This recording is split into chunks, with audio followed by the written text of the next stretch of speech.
Kenya and its wild animals. The safari country is famous for this and for its endless white sandy beaches. But Kenya is also an economic engine for the whole of East Africa and is considered the epicenter of innovation and unique mobile solutions. They are generated here in the iHub in Nairobi. It may look like an ordinary office, but it is not. The iHub is an incubator for new ideas. This is where students and program developers, investors and young entrepreneurs meet to exchange ideas. Hubs like this are springing up all over Africa. In the greater Nairobi area alone, 500 young IT companies are developing innovative apps, products and services. Grant Bridgman is from South Africa. He works on a translation program for languages. Africa has over 2,000 languages. I've been interested in technology on the continent for a while, and as soon as I started reading up about the people who are doing interesting, innovative things, I learned about the iHub. It's just a nice place to collaborate and meet other people thinking differently about Africa's problems. In terms of Silicon Valley, Silicon Savannah, yes. I mean, as far as Africa goes, yes, this really is one of the hotspots for people who are thinking differently about and using technology in ways that can really be scalable solutions to Africa's customers and Africa's challenges. The big problems, besides poverty and corruption, are the bad roads, the power supply, which often is non-existent, and the lousy state of the internet. That's why some friends in one of the startups developed this cube, the brick. It's a multi-purpose device.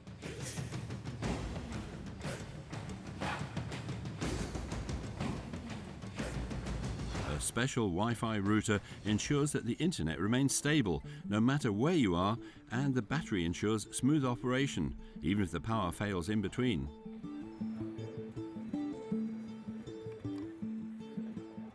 After only a few years of existence, the Cube has already won numerous prizes and even made it into the Museum of Modern Art.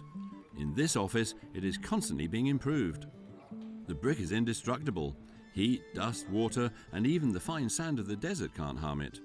The motto of the brick founders: if a device works in Africa, it works everywhere in the world. Philip Walton is one of them. We literally started in the storeroom 3 years ago, he says, and proudly shows us the successor model. So this is the super brick. So this is the newest version of the brick. It has a powerful Intel server processor in it. So not only is it a Wi-Fi router, it is also a computer. And it allows us to do a lot of things that couldn't be done before at very fast speeds at the edge of the network, even if we're a long way away from Nairobi. Far away from the centre and without a stable electricity grid. Like this school, the area is poor. Only 50% of the households in Kenya are connected to the electricity grid. The school has a generator, but it doesn't always work. Teacher John Mwangi shows us a special application for the brick. The Créée kit, an indestructible hard case with small computers for the whole class. With just one push of a button, all 40 are online. Education is a major concern of the brick inventors. Everything works like in big computers. Today, the theory of evolution is being studied. We remember the story of Adam and Eve. What happened to Adam and Eve? God created everything within how many days? 6 days. And on the 6th day, that is when now man was created. And now that is one way through which we creature. The pictures, we did not know how to put the pictures, so we can learn from the pictures. The school has been using the Créée kit for 3 years. From the pictures. Evolution theory, first of all, we need to know that this was done by a scientist, a British scientist who was known as Charles Darwin. We've been using it for the last 3 years. Teacher John Mwangi has been teaching for 6 years. He loves his job. Because I learn new things which I have not taught by the teacher. Yes. And it also helped me to develop new skills. takes 24 hours to charge, and you can use it for 24 hours the following morning. Anytime you're using, it is motivating the children. Children have fun whenever they are doing this. And at the same time, I love it because it is syllabus oriented. And we can use it as part of the teaching aid most of the time. And it has also helped to improve the performance of our school, raising the level of the school standard. Many of the older children stay in class after school, play games, or dance to YouTube videos.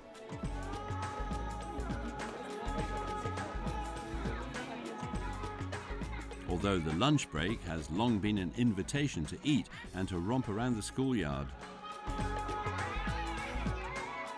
Education is the most powerful weapon which you can use to change the world. A famous quote from Nelson Mandela. In BRIC's office, they believe in that. We're starting to work in partnership with all of the big tech companies because they see the need to help Africa get on the internet, and yet they don't know how to solve the problem. And we're grateful to have a seat at the table to be able to share our ideas of how that should be done. The brick is still manufactured in China. The production is expensive, the only big disadvantage. But the UNO has already expressed interest. The brick is ideal for usage in refugee camps. And why is the company name BRIC written without an I? Because we had no money in the beginning, Philip Walton answers. Vowels are more expensive when you register, and that's why the I was simply left out. The IT boom in Kenya began 10 years ago with a pilot project by Safaricom and Vodacom. In 2007, this resulted in M-Pesa, Africa's first mobile bank.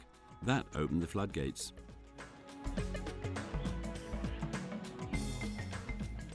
Safaricom is the largest mobile operator in East Africa and the largest taxpayer in Kenya. The whole city is covered with Safaricom advertisements. Nairobi is green. M stands for mobile, and Pesa comes from Swahili and means cash.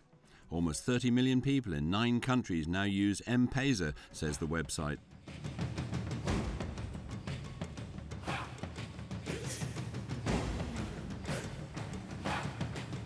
M-Pesa boss Ron Webb is from Zimbabwe. He is proud of the success. And so 10 years ago today, you can believe it's been 10 years, we launched M-Pesa. And the original proposition was solving the problem of people who work in the city, who have many obligations to support family and relatives and friends, often in less privileged areas, and they send money home. And at the time, the only real way to get that done was to put your cash in an envelope, go down to the bus depot, find a driver who you trusted or you thought you could trust, to take the money back to the village or to the rural area where your beneficiary relative would be. And they would have to meet that vehicle and hopefully get the money. Today you go to an M-Pesa agent. But you go to an agent and be able to deposit cash into your mobile wallet, your M-Pesa account, and then send it to that beneficiary in a millisecond. And they would get a notification to say they got the money, and they could go down to an agent in their area and get the cash.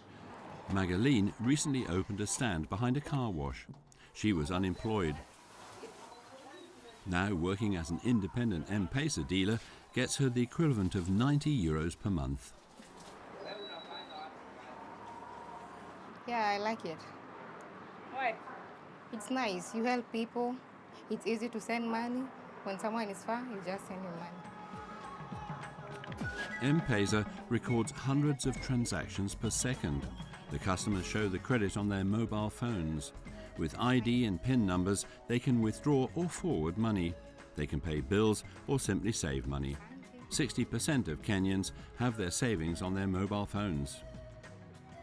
The fees are in the lowest cent range.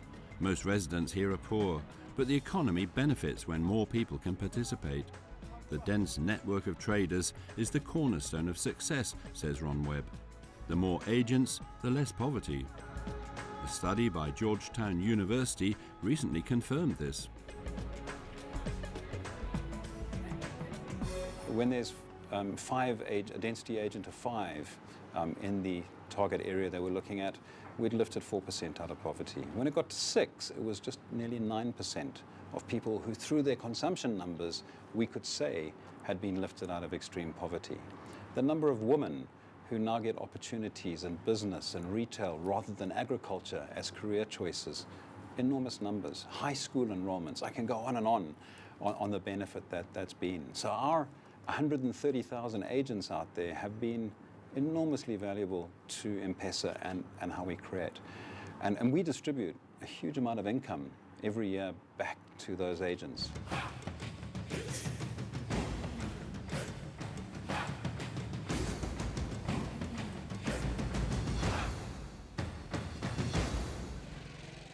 Money that moves exclusively via mobile phone.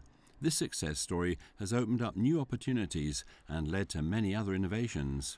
The M of mobile has become a trademark, like M Copper Solar. It was only 5 years ago that the mini solar system was designed. It has brought electricity to hundreds of thousands of people.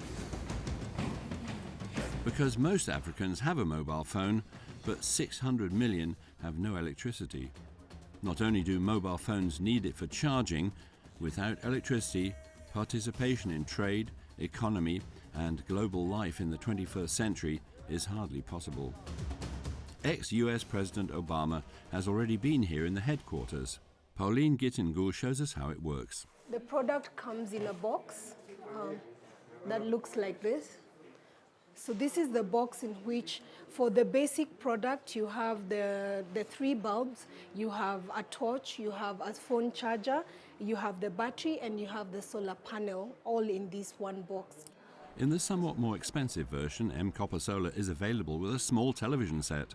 We have connected 450,000 homes in Kenya, Uganda, and Tanzania in the last 5 years. We have about 1,000 employees here in East Africa, and we are continuing to grow at a rate of about 500 connections every day. A miracle? There must be a catch. We're on our way to check it out.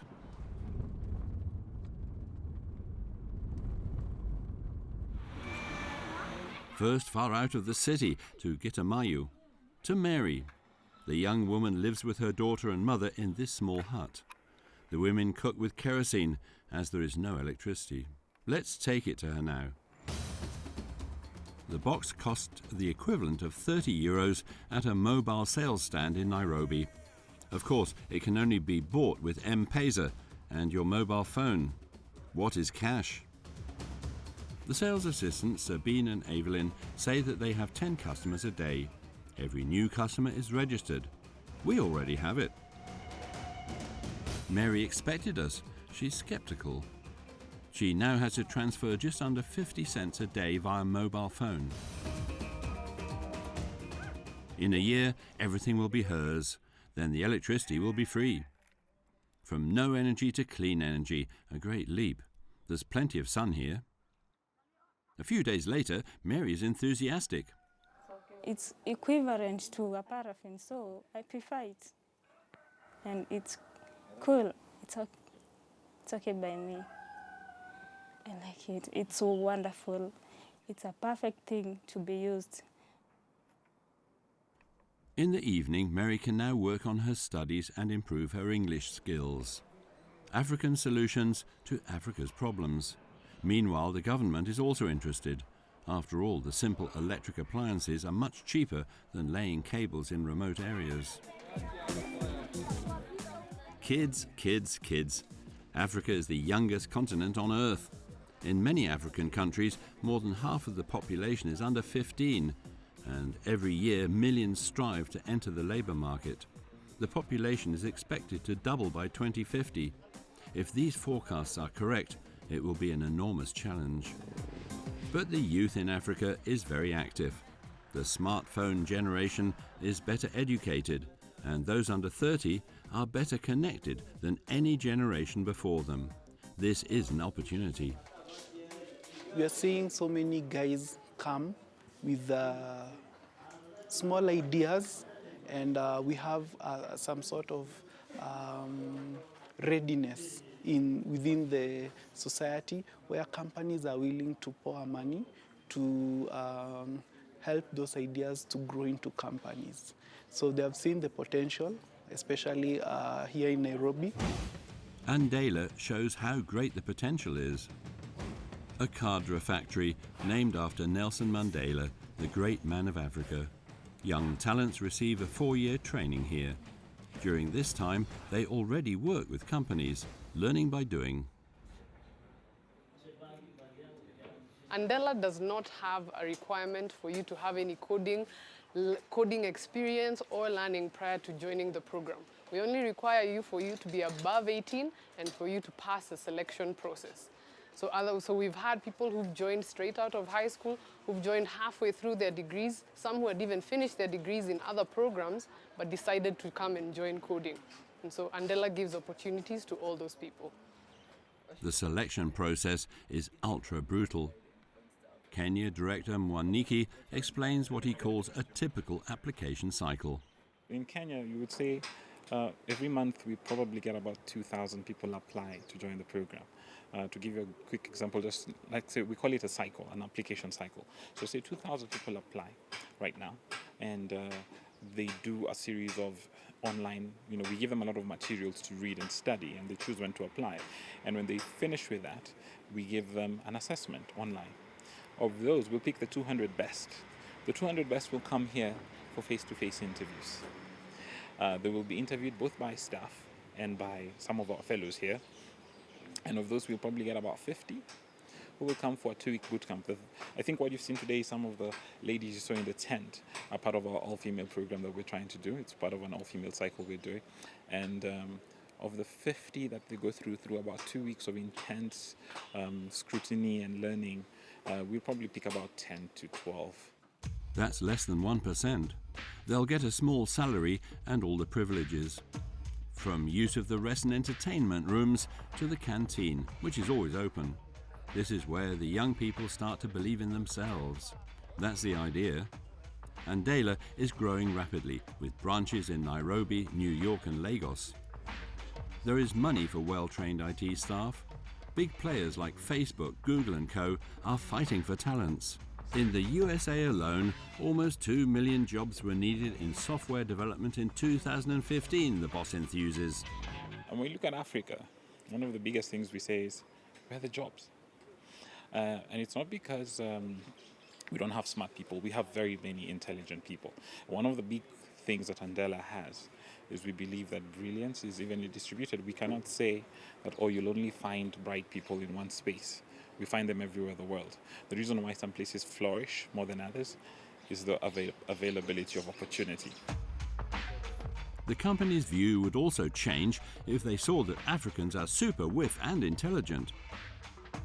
The change is also by what they do to the people they interact with, who might have grown up thinking, Africa has very poor education. You won't get people who are smart from there. When they work with a very intelligent developer from Africa, their mindset changes for good, and they continue to give Africa a chance. An opportunity that the youngest continent in the world, with all its problems, urgently needs. The Kenyan Silicon Savannah with M-Pesa, the KioKit, the Brick and M-Copa, and all its smart solutions shows how to use them.